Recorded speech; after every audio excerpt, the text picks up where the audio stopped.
Given the resilient labor market, we now believe that the Fed Reserve's rate cutting cycle has ended. Experts from Bank of America concluded following the release of December's NonFarm payrolls. They also noted that inflation risks in the U.S. economy have shifted toward the upside. Meanwhile, analysts at Goldman Sachs remain less definitive, still allowing for the possibility of a one-rate cut by the Fed Reserve in the coming year.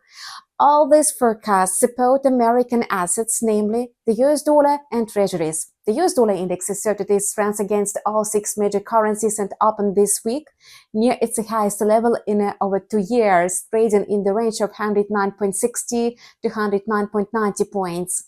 Meanwhile, the yield of 10-year US treasuries climbed to a 14-month high. Both the euro and the pound sterling have retreated to the lowest level since November 2022.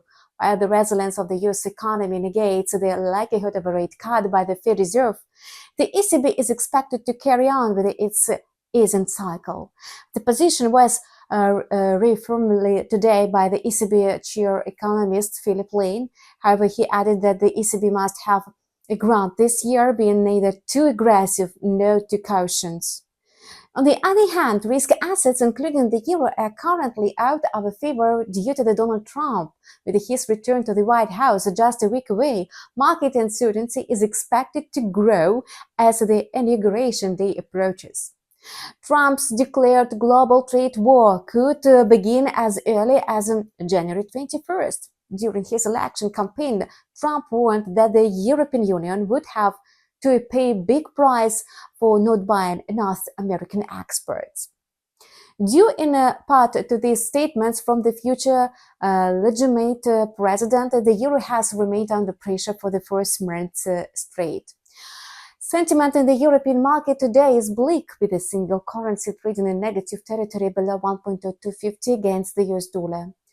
Last Friday, the euro's exchange rate against the US dollar broke another key support level at 1.0285 and closed below it. This essentially confirmed the bearish trend hidden into Monday.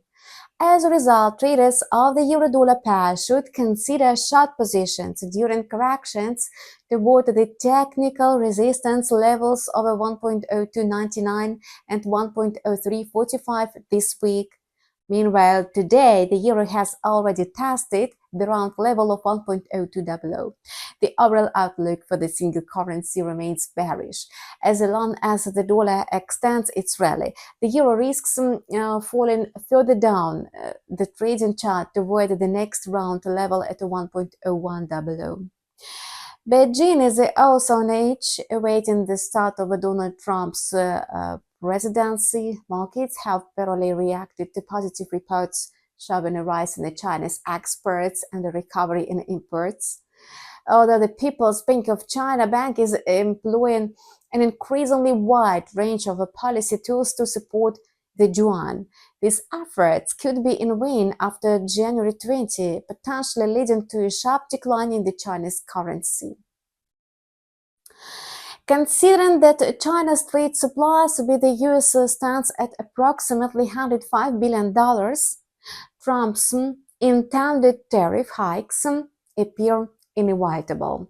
As expected, oil prices surged following the sanctions imposed by the US and the UK on Russia's oil and the gas sector on January 10. And these measures also include restrictions on over 250 oil tankers. As a result, Brent crude jumped by another 1.5% and traded today within the range of $79.5 to $81.5 per barrel. Meanwhile, the global energy market situation could continue pushing oil prices higher due to the shrinking US inventories, which have been falling for the second week in a row. So rising oil prices are working in favor of the Russian ruble. However, the Russian currency is propped up not only by a rally in the oil market. Experts anticipate that sales of export earnings will provide additional support for the ruble in the coming days. And the dollar-ruble pair opened a new week trading in the range of 101.50 to 103 rubles per dollar. At the same time, the Western sanctions against Russia producers could trigger increased volatility in the ruble's exchange rate against the dollar and the yuan. It's currently difficult to estimate the potential losses, but the main economic impacts are expected to become evident by the end of January. So that's all for today. We continue to follow developments in the financial markets. Subscribe to our channel and follow news with us. See you soon.